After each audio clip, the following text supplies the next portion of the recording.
So you just finished tracking bass on a brand new song. That is really cool, and I'm super proud of you. But then literally 2 minutes after you bounce out your bass mix, you go out and listen to the car, and you're like, why does this sound like butt? First 2 chords, they sounded great. Third chord, you don't have any sub content. Like, you can hear the note, but there's no like booty behind it. And then the 4th chord comes along, and that one's all sub. And there's no like note, there's no fundamental. You can't actually tell what the bass is playing. This is a really common problem in music production. You've heard it talked about, you know what the pros do to fix this. Maybe 2 simple words: parallel processing. It's a whole complicated process of taking your original recorded signal, duplicating it across a couple of tracks. You carve out all the high frequencies on one track. Boom, there's your sub. You add some character with a bass amp simulator on the center track. That's your character track. That's what's gonna give you all the clank and the grind.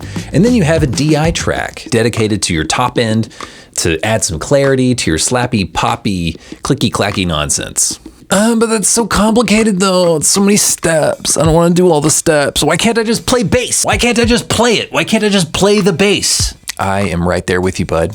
I'm right there with you. I want to just play the bass as well. I'm about to show you a plugin that just came out that is going to largely solve this problem for everybody. So let's check it out. The new plugin from JCA called Endless Bass, made in collaboration with Toby Peterson Stewart of the band The Omnific. Here we go.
This is Endless Bass. Let's start at the top and work our way down. There are a million beautiful artist presets here. This is a pre-release version that I have, so I don't even have all the presets yet.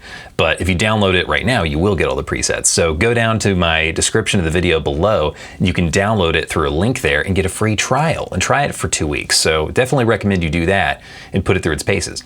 You've got input and output gain, a noise gate, and over here a really special EQ curve called the hype knob, and that's Toby Peterson Stewart's personal EQ curve to bring out the most clarity and punch in your bass performance. And I just kind of like to leave that all the way up because Toby's got fantastic bass tone. For the pre-effects, you have compressor, fuzz, and chorus, and the compressor is good for smoothing out your playing before you hit the amp section, and the attack knob is fast when you go to the left and it's slow when you go to the right. So if you want the fastest attack and fastest release, you want to go left with the attack, right with the release, because right is fast on the release. So point them away from each other if you want the fastest reaction time, and if you want the slowest reactions, point them toward one another. So you've got makeup gain up at the top right. The fuzz is super beautiful, and there's a blend knob. Again, it's all about parallel processing in this plugin. So you can blend in as much of this beautiful musical fuzz as much as you'd like.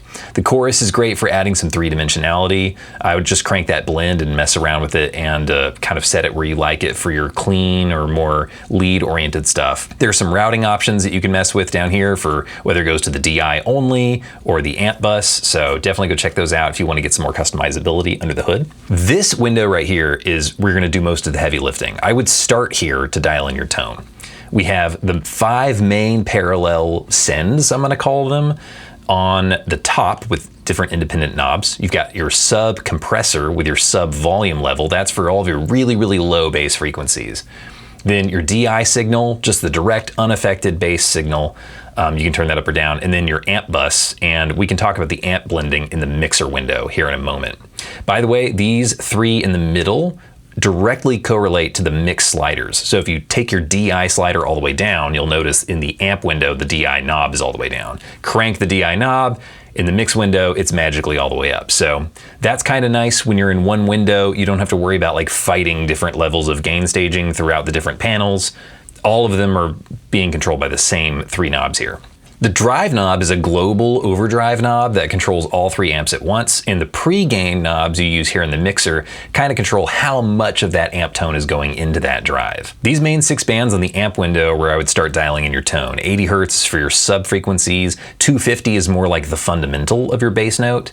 500 is where all that boxiness might live, so you could scoop it out if you want it to be more aggressive. If you want it to have a little bit more like warmth and character, you might boost that a little bit. 1.5K is where your pick attack is gonna live, so that's with fingers or if you're using an actual pick. 3K is where your upper mid-range is. That area can bring a lot of brilliance to your bass performance, but it's also where you might clash with electric guitar, so you need to be careful with the 3K slider. 5K is where all the presence and punk rockness lives in that bass tone. There's also a pre and post switch you can hit here to make the EQ go before distortion or after distortion. So if you want to boost 1500 Hertz and then also saturate that with distortion, get more upper harmonics, you can absolutely do that. If you want it to be more of a clinical EQ after the amp to do subtle changes, you might put that post and then sort of like adjust from there. The mixer is super, super powerful.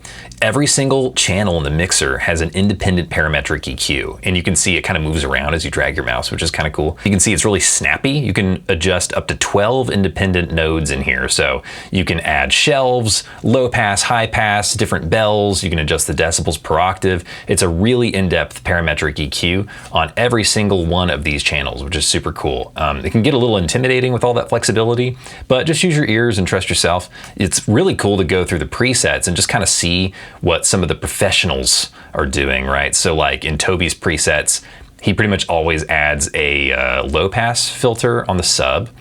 In the DI, he's killing a lot of the lows, but he's increasing up at like 7.8K for that really like upper clarity. In the amp bus, he's got some scooping of some problem areas, it's some high-end EQ enhancement. You've got mutes, you've got solos, you've got phase inversion on every single channel, and at the bottom of every channel, you have your IR loader, and it comes with several different impulse responses already baked in. So you can scroll through those, or you can even load a custom IR if you're one of those guys who has an impulse response collection. And that's one of the biggest ways you can affect your bass tone, is just using a different speaker cabinet emulation. So highly recommend clicking through those and finding one that you like. The post effects, you've got an 1176 style comp. You can adjust how much compression with this input level and adjust your makeup gain with the output.